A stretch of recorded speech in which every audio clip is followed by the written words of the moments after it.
Hello everyone, আসসালামু আলাইকুম সবাইকে। তো বেশ কিছুদিন ধরে আমি অনেক অসুস্থ ছিলাম এবং এটার আপডেট আপনারা অনেকেই জানতে চাচ্ছিলেন আর কি হয়েছিল।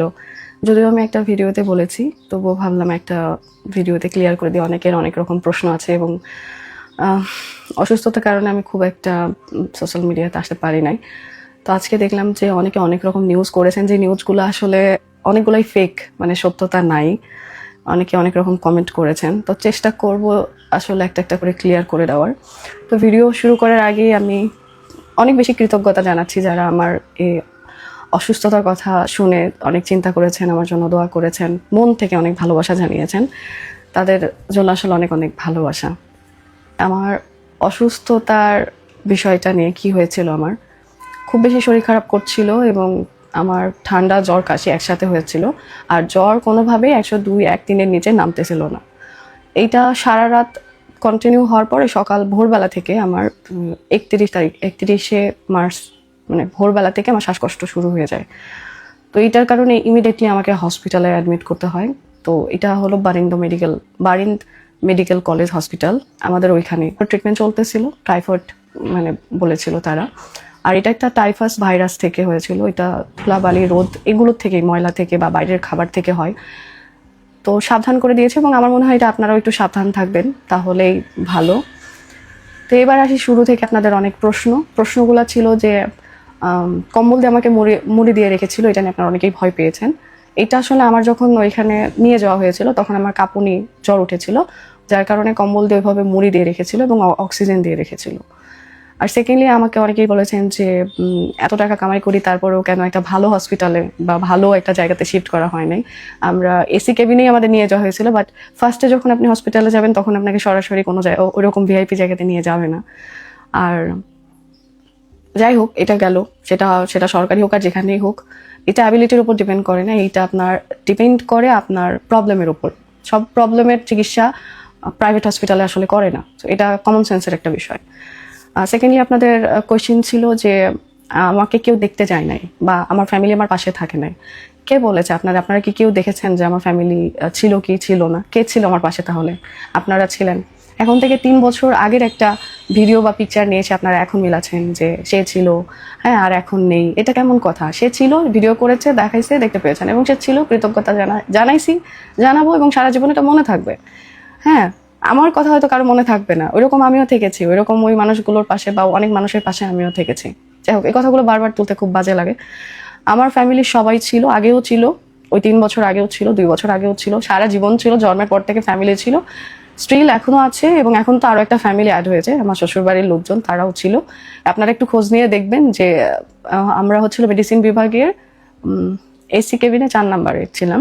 খোঁজ নিয়ে দেখবেন যেখানে আমাদের কত, এই রুগীকে মানে আমাকে কতজন দেখতে গিয়েছে, আমাদের ফ্যামিলি কতটা বড়, এবং ওখানকার সবাই ওখানে দেখেছেন সেটা আর কি। যাই হোক, তো এখানে আমার বাবা মা, আমার চাচি শাশুড়ি, চাচা শ্বশুররা সবাই গিয়েছিলেন, সবাই ছিলেন।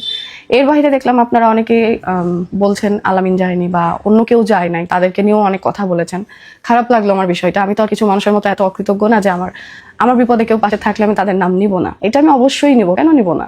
হ্যাঁ, ভিডিও ওইভাবে করা হয় নাই, এবং আলামিনও তো আসলে ভিডিও করে করে আপনাদেরকে দেখায় নাই, শো করে নাই, তাই হয়তো আপনারা সেই ক্রেডিটটাও এখন বেচারাকে দিচ্ছেন না, উল্টো তো তাকে কথা শোনাচ্ছেন। আলামিনকে দেখলাম খুব বাজেভাবে একজন রোস্ট করেছে। আসলে আমি বলি, আলামিন 3 বার গিয়েছে, সে সবসময় খোঁজ নিয়েছে। শুধু আলামিন না, পলাশ ভাইয়া, বর্ণা আপু গিয়েছে, সোনিয়া আপু গিয়েছে, আমার অনেক কাস্টমার আপু সিলেট থেকে পর্যন্ত সিলেট থেকে এসেছিল এক আপু, উনি পর্যন্ত গিয়েছিল, তন্নি গিয়েছিল, বারিশ তন্নি আপু গিয়েছিল, তাছাড়াও আরো অনেকেই গিয়েছিল। মানে এতজন গিয়েছে যে হয়তো এই মুহূর্তে আমার আসলে নাম মনে পড়ছে না।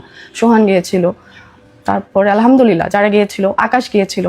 তবে আকাশের সাথে আরো কিছু মানুষের আমার এক্সপেকটেশন ছিল, যাদের প্রতি আমার এত ভালোবাসা ছিল, একসাথে থেকেছি, যাদেরকে একসাথে রেখেছি, এমন কোনো খারাপ সম্পর্ক হয়নি আমার তাদের সাথে যে আমার এইরকম একটা সময় তারা একটা খোঁজ নেয়নি বা একটা এসএমএস করতে পারতো বা একটা খোঁজ নিতে পারতো। খুব কাছে ছিল, কিন্তু সেই মানুষগুলো আসলে যায় নাই, সেই মানুষগুলো আসলে খোঁজ নেয়নি। এটাই অবাক হয়েছি। তো যে মানুষগুলোকে দুঃখের সময় আসলে পাওয়া যায় না, সেই মানুষগুলো সুখের টাইমেও আমি আসলে চাই না। আল্লাহ সবাইকে ভালো রাখুক, যে যার জায়গা থেকে, মন থেকে উঠে যাওয়ার বিষয়গুলো এখান থেকেই হয়। তবে হ্যাঁ, আকাশ থাকবে, আকাশ যদি চাই, তাকে আমি ভাইয়ের মতো ভালোবাসি, সে যদি ভাই হিসেবে থাকতে চায় সে থাকবে। কিন্তু তার পাশের মানুষটাকে আমি কোনোদিন আর ক্ষমা করতে পারবো না। কারণ নিজের বোনের থেকে বেশি আমি আসলে ভালোবেসেছিলাম। খুবই সেলফিশ একটা মানুষ আমার লাইফে আমি দেখেছি। যাই হোক, ভালো থাকুক তবুও, এই হলো কথা। আর কিছু মানুষ যাদের কাছ থেকে দূরে থাকাটাই ভালো, তারা এখন অনেকেই তো ছিল আমার লাইফে যারা আমার কাছ থেকে এমনি সরে গেছে, তারা আরো হয়তো আরো বেটার কোনো জায়গাতে যাওয়ার জন্য চলে গেছিল। আমি তাদেরকে নিয়ে কোনোদিন কোনো কথা বলি নাই সোশ্যাল মিডিয়াতে, কিন্তু তারা দেখেছি যে আমাকে নিয়ে অনেক জায়গায় অনেকভাবেই অনেক কথাই বলেছে। যারা আমাকে নিয়ে ট্রল করেছে, যারা আমাকে নিয়ে ভিডিও মেক করেছে, তাদের ভিডিওতে গিয়ে তারা কমেন্ট করেছে, মজা নিয়েছে। তো কষ্ট পেয়েছি, কিন্তু তবুও তাদেরকে কখনো এই বিষয়গুলো নিয়ে কিছু বলি নাই। আর সম্পর্ক ঠিক করার চেষ্টাও যেহেতু কেউ করে নাই বা করতে চায়ও নাই, তাই আমিও চাই নাই জিনিসগুলো বাড়াবাড়ি করতে। একা থাকাই ভালো। আর আমার কাছে মনে হয় যে আসলে দিন শেষে পরিবার ছাড়া কেউই আপন না। আপনারাও এটা মাথায় রাখবেন যে পরিবারই থাকবে, এবং পরিবার ছাড়া আপনার আশেপাশে আপন বলতে কেউই থাকে না। তো যে মানুষগুলোর প্রতি আপনারা এক্সপেকটেশন রাখতেছেন এটাও ভুল, আবার যাদেরকে আপনারা কথা শোনাচ্ছেন এটাও ভুল। তো দেখে না জেনে এত কথা বলা ঠিক না। আর একটা কথা, সেটা হলো যে ভুল নিউজ যারা করতেছেন, ফেক নিউজ করতেছেন, ফেসবুকের সস্তা মনিটাইজ পাইছেন এবং এইটাতে মনে করতেছেন যে আমাকে নিয়ে এত রকম খারাপ ভাবে নিউজ করতেছেন। কেউ বলতেছেন যে বাপি বিদেশে আরেকটা বিয়ে করেছে যার কারণে আমি এখানে অসুস্থ হয়েছি, বা বাপিকে দেশে আনার জন্য আমি অসুস্থ হয়ে গেছি, মানে ভান করতেছি। কেউ বলেছেন আমি বাচ্চা নষ্ট করেছি। এই ধরনের খারাপ নিউজ করতে বা মিথ্যা নিউজ করতে আপনাদের কি একটু বিবেকে লাগে না? এই পোস্ট করে এইটা দিয়ে আপনারা এই ফেসবুক থেকে ইনকাম করে খেতে চাচ্ছেন? নিজের একটা যোগ্যতা তো থাকে মানুষের, রান্না বান্না, যা নাচানাচি করতে হবে না, আমাদের মতো করে এগুলো ভিডিও করতে হবে না, মেডিকেলে গিয়ে ভিডিও করতে হবে না, কিন্তু আপনারা অন্য কিছু করেন, অন্য কিছু করে ভিডিও করেন বা পিকচার পোস্ট করেন, করে সেগুলো থেকে ইনকাম করার চেষ্টা করেন। আমরা তো আপনাদের কারো কোনো কিছু নিয়ে, কোনো নিউজ নিয়ে তো ভিডিও করে ইনকাম করতেছি না। এই অযোগ্যতা যদি আমার থাকে তাহলে আপনাদের কেন থাকবে না? তো নিজ যোগ্যতায় ভিডিও করে ইনকাম করার চেষ্টা করেন, তাহলে খুবই ভালো হয়। এই নিউজগুলো আসলে খুবই ফেক। তো আমার ছোট্টবেলার একটা ছবি এখন আপনাদেরকে দেখাবো, ছোটবেলার না 12-13 বছর বা এরকম টাইমের। তো আমি ওই একটা ছবি আপনাদেরকে জাস্ট আমি দেখাবো, আর এটাই বলবো যে আমার গালটা ছোটবেলা থেকে অনেক গুলুমুলু ছিল, এখন এইজের কারণে আমার ডাবল চিন হয়েছে। 13 বছর বয়সের ছবি। এই সময় আপনারা বলেন যে আমার গালগুলা কি আসলে অনেক মানে পাতলা ছিল না? আমার গালগুলা ছোটবেলা থেকে অনেক গুলুমুলু, আর আমার হাত পা অনেক চিকন। বাট আপনারা এত নেগেটিভ ভাবে এই কথাগুলো বলেন, এটা খুবই খারাপ লাগে। অ্যান্ড হ্যাঁ, সো হোয়াট, আমার যদি মনে হয় যে আমার মোটা হওয়ার জন্য আমাকে কোনো মেডিসিন খাইতে হবে, আমি খাইলাম, সো সমস্যা কোথায়? মেডিসিন তো কতজন খাচ্ছে, তার মানে আমি অসুস্থ হলাম দেখে এই কারণেই হইলাম? ভাই প্লিজ বন্ধ করেন এত সব ফেক নিউজ, এত সব মিথ্যা নিউজ করা বন্ধ করে দেন। নিজেরা ভালো থাকে নিজেদের লাইফ নিয়ে। আপনারা ভিডিও করেন না, আপনারা ব্লগিং করেন না, বাট আপনারা আজকে কি করলো, কালকে ও কি করলো, কালকে লাইলার কি হলো, মামুনের কি হলো, স্মৃতির কি হলো, আপনারা এগুলো নিয়েই আসলে পড়ে থাকেন।